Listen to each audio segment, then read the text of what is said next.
शंकर की शरण में पहुंचे, जाकर उनसे निवेदन करने लगे, प्रभु यज्ञ ऐसे बीच में रह जाए ये ठीक बात नहीं है, कुछ काम करो, कोई आप जैसे कहोगे। भगवान शंकर ने कहा, जब सबको हिस्से दिए गए थे तब सोचा था कि हमारा भी हिस्सा आप दक्ष प्रजापति से कह के रखवा लो, नहीं किया ना। लेकिन भगवान शंकर तो कपूर की तरह शीतल है, छड़े रुष्टा छड़े तुष्टा, रुष्टा तुष्टा छड़े छड़े, ये स्वभाव है हमारे भगवान शंकर का। सारे देवता एकत्रित होकर आए तो भगवान शंकर पुनः उस यज्ञ में, भगवान शंकर उस यज्ञ में पधारे।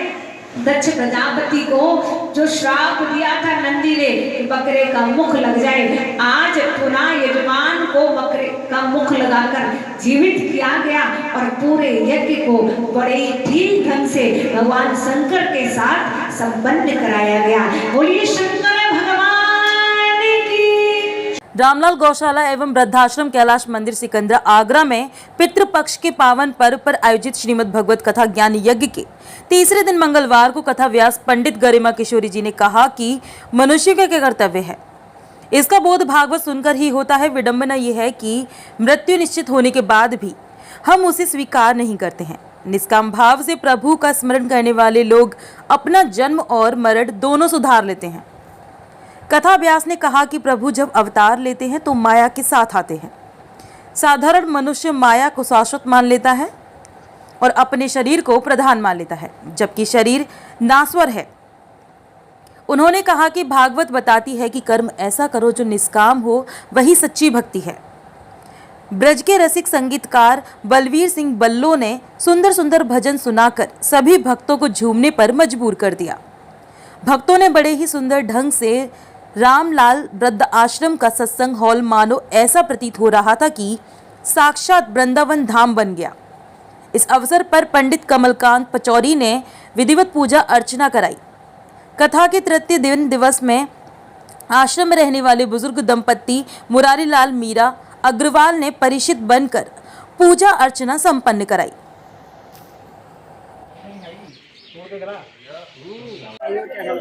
बहुत अच्छा लग रहा है, बहुत आनंद आ रहा है, यहाँ मन भी नहीं करता उठना। हमारे दंदन बाग है जो ये शिव प्रसाद जी के आश्रम में ये भागवत कथा हो रही है, बहुत होनी चाहिए। हम तो कहते हैं हर 15 दिन बाद ऐसी कथा हो तो सब हम बाबा बहुत खुश है। इतने उनके लिए तो बस शब्द ही नहीं, धन्यवाद के लिए हमारे पास। इतने अच्छे भाव से समझा रही हैं कि हमको बहुत अच्छा लग रहा है।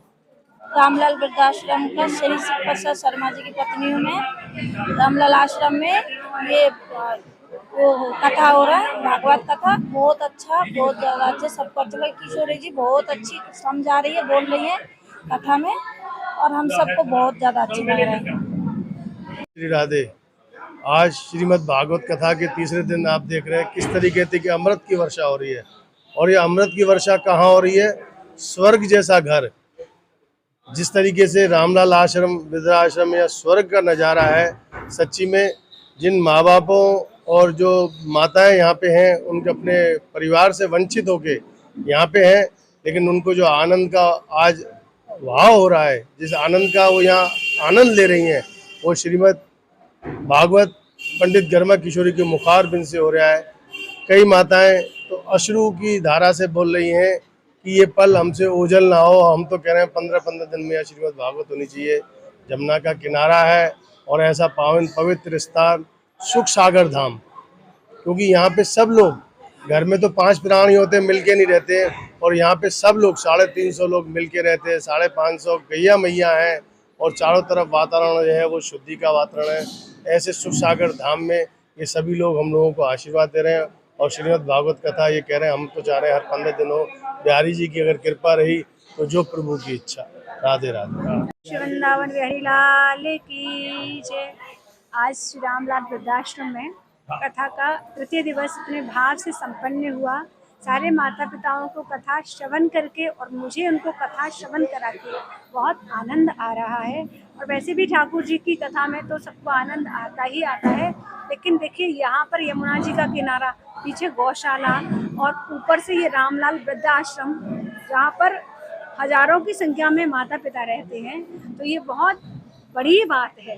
लेकिन देखो, गृहस्थ जीवन से त्याग सबको करना चाहिए। एक समय आ जाता है जब हमको अपने गृहस्थ जीवन से संन्यास ले लेना चाहिए। लेकिन मैं उन सारे बच्चों से यही निवेदन करती हूँ कि जैसे कि आज अभी भैया कह रहे थे कि आज एक प्रस्ताव आ रहा है, योगी सरकार एक प्रस्ताव पारित कर रही है कि जो भी बच्चे अपने माता पिता की सेवा नहीं करते, उनको परेशान करते हैं, प्रताड़ित करते हैं, उन सारे बालकों की संपत्ति को जब्त कर लिया जाएगा और फिर सरकार उनकी सेवा करेगी और उनकी संपत्ति सरकार को ही प्राप्त हो जाएगी। लेकिन मैं सारे बालकों से यही निवेदन करना चाहती हूँ कि देखो, माता पिता इट्स नॉट अ संपत्ति।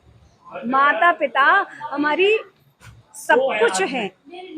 इसलिए जो हमको इस दुनिया में लाए हैं, जिनकी वजह से हम इस दुनिया में आए हैं, उनका हमको बहुत हर समय हर पल धन्यवाद करते रहना चाहिए और हर समय उनकी सेवा करनी चाहिए। इन्हीं शब्दों के साथ मैं अपनी वाणी को विराम देती हूँ। राधे राधे, जय श्री राम।